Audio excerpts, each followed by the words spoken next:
Shalom saudaraku yang terkasih, salam jumpa kembali dengan saya Pastor Andreas Rustin dalam Renungan Harian Katolik. Siapakah Raja di hatimu?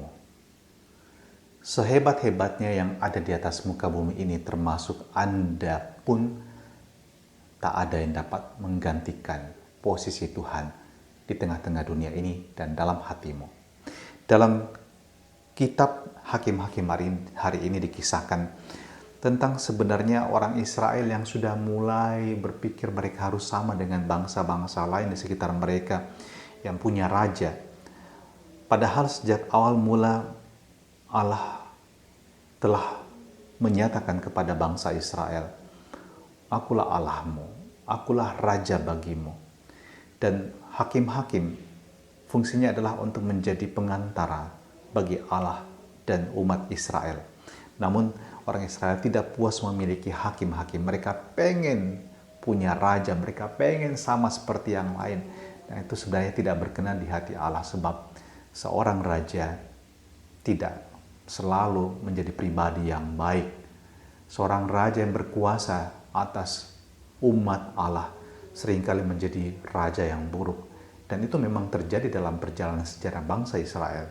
Ada raja yang baik, juga banyak raja yang menyesatkan bangsa Israel dengan sikap hati mereka yang jahat. Dan hari ini ketika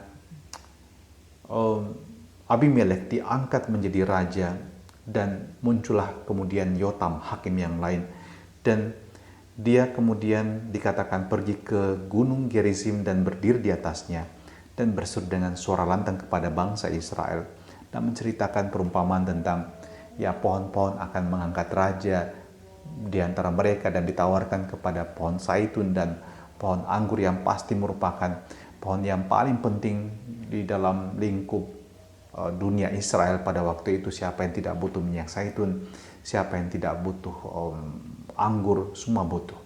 Tapi mereka pun menolak karena mereka sadar peran mereka.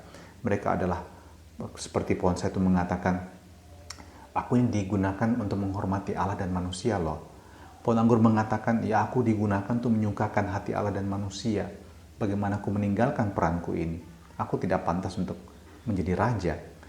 Dan sebenarnya kita diingatkan kembali, begitu juga hidup kita. Hidup kita menjadi berarti kalau kita punya relasi dengan Allah. Kita menyembah Dia dengan cara yang benar. Dan kita juga adalah pribadi yang mencintai sesama, mengasihi dan melayani sesama. Itulah yang membuat diri kita berarti. Siapa raja di hatimu?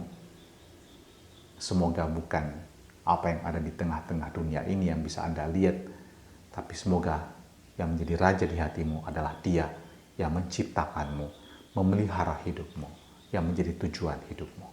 Dialah Allah. Sabdanya telah diwartakan kepada kita sekalian dan semoga terpenuhi dalam hidup kita, dalam nama Bapa dan Putra dan Roh Kudus. Amin.